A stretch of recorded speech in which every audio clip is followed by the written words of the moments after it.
Hey guys, আজিৰ ব্লগটো আমাৰ নামঘৰ পৰিৱেশ দেখাওঁ বলক। আচলতে আজি নামঘৰত আছে সভা ভাওনা, তাৰ বাবে ওলাইছো। গৈ আগছে চাকি জ্বলাই ললো। আজি ব্লগটোত বেছিকৈ কৈ নাযাওঁ, আপোনালোকে চাই যাব দেই।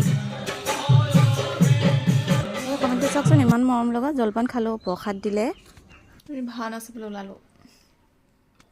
কিমান দেৰি চাওঁ নাজানো আৰু খালি চাওঁ আৰু